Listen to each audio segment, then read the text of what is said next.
Sporty Nerd here, back with another video. Today we'll be looking at gears. Gears are very important in FLL as they can increase your robot's power, increase their speed, or decrease their power or decrease their speed.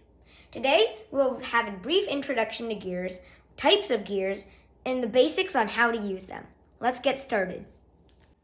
To start, let's get an overview of these gears. Today I will be showing you 4 groups: the spur gears, the conical gears, the bevel gears, and the specialty gears. Let's hop right in. Before we learn anything about types of gears, we need to learn about gear ratios. If you already know about gear ratios, you can skip this part and go on to the next part. If not, I highly encourage you watch this. As you can see, I have 3 sets of gears.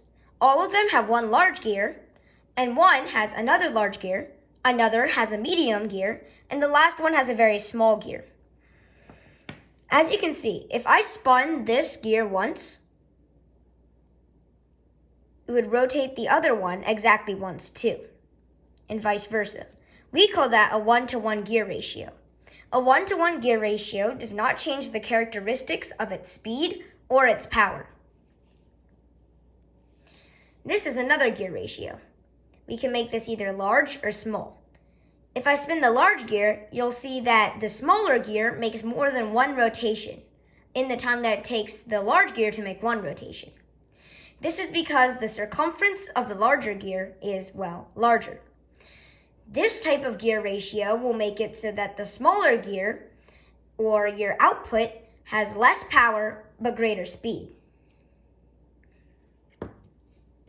And finally, we have this super large gear and super small gear.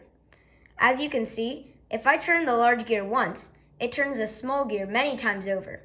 That is because the small gear is so much smaller. If I turn the small gear, it will make the large gear go very slow. However, this makes it more powerful, although it does greatly reduce the speed. Now we can get into learning about our first class of gears, spur gears. To start, let's look at the first group of gears, and perhaps the most simple. These are spur gears. Their motion can only be transferred in straight lines. As you can see, they have a wide variety of shapes and sizes, which can allow for interesting combinations and a wide variety of gear ratios. This large one is mostly used for cranes and mechanical arms, or to make large transitions from gear to gear. This is used for small transitions and drive chains. Really, you can use any of these for drive chains, but small ones are used very often. The rest are in between. This gear I put with the spur gears because it uses a lot of the same properties and techniques as this 24-tooth gear. So I decided to put it in the same class, even though this might look like a specialty gear. Let's look at some of the combinations and things that spur gears can do. Now let's look at the conical gear family. As you can see, there are way less gears in this family than the spur gear family that first makes. However, you can see a main difference in this. Can you tell it? It's the angle of the teeth. Spur gears have straight teeth, but these have angled teeth. That means that these types of gears cannot connect straight. They won't spin each other. But it also means that they can do something that spur gears can't, and that is connect at angles. Yes, you can use these gears to connect 90 degrees and transfer power just like that. This also has gear ratios. If you spun this larger gear into the smaller gear, it would make the speed faster and power lower, and vice versa. Let's look at some of the things you can do with conical gears. Here, I have a simple gearbox with the conical gear connected to a bevel gear, which we will learn about later in this video. As you can see, the gear ratio rule applies to all gears. If I spin this larger gear, it will spin the conical gear many more times. But if I spin the conical gear, it will spin the bevel gear many less times, although it does amplify the power and vice versa. This is a way a conical gear can be used. If you had a motor right here and you needed to transfer power 90 degrees, the conical gear has got you. This is a simple gearbox for a conical gear, and I would recommend using these O's for a lot of these 90-degree connections. The O-shaped gray piece is very useful in gearbox connections, and you'll see me use them in a lot of my other gear demonstrations because they're great for 90-degree connections while still giving stability to the gears. Let's take a look at bevel gears. Bevel gears are the most versatile gears that LEGO makes, in my opinion, because of all the capabilities they have over spur gears and conical gears. Let me show you what I mean. Bevel gears have a spur-like teeth in the middle, but on the edge, they're angled, just like conical gears. That means they can transfer motion at 90 degrees and at other angles, as well as straight, things that spur gears and conical gears can't do. These are very versatile and can be used in so many different situations, which leads me to believe this is one of the best groups of gears that LEGO makes. Let's see these amazing gears in action. As you can see, bevel gears can travel in a straight line, just like spur gears. Let's see how they can work at multiple angles. Here we have shown that bevel gears and conical gears can work well in sync with each other, especially in these O-frames. I would recommend this type of setup for 90-degree turns, or use the knob gear, which is a gear that I will go over later in the specialty gears. A bevel gear can also be used 90 degrees with itself, and as you can see, this frame is very flexible. But even if I bend it a little bit, the bevel gear can still transfer motion, thanks to those edged teeth. Meaning that your robot or your simple machine does not need to be perfectly straight in order to have this work.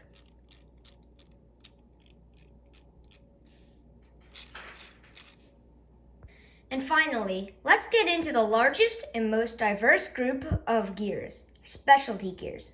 As you can see, these gears look very different from one another, and that's because they are the oddballs. They're the gears that don't really fit in with every other gear. However, that does not mean these are not useful. Most of these I use every day in FLL. And some of these, as you will see, look a lot like other gears you know, such as spur gears, but may have different purposes that set them aside from the rest. Since this is a big group of gears, I will be tackling them one by one. Let's get started. First, let's talk about the worm gear. The worm gear is basically your massive superpower gear. What this can do is slow down the speed dramatically, but it will also give your robot an extreme torque boost, as shown with this large spur gear and worm gear at the bottom. This is so strong, I use this assembly to turn pneumatic valves, and if you are paying close attention to my FLL City Shaper mission runs, then you'll know that this is what I use to turn the valves. I would recommend go watching that video if you want to see a lot of these gears in action. The next one we'll be talking about is the knob gear. The knob gear is, in my opinion, one of the most useful of these specialty gears, along with the worm gear. These can form straight angles and 90-degree angles, just like a bevel gear. But another reason for their usefulness is their compatibility with dog gears, which if you've watched some of my past videos, which I would recommend, you'll see that dog gears are very useful in FLL. That is why I like these knob gears so much and think they're an amazing gear. I would recommend you use these for your success in FLL. Now some of you may be asking yourselves, this looks like a weird gear. It doesn't have an axle hole in the middle. And you're right, it only has a pinhole in the middle, meaning that it can't be spun reliably. So why is it here? Well, this is a clutch gear. As you can see on the back, it has textures right there that allows it to couple into a clutch. That means that if you're building a robot car, it can have two different speeds by just turning it with a medium motor, instead of affecting the motor speeds. This is what this gear is used for, and it is a very special gear, hence why it's in the specialty gears.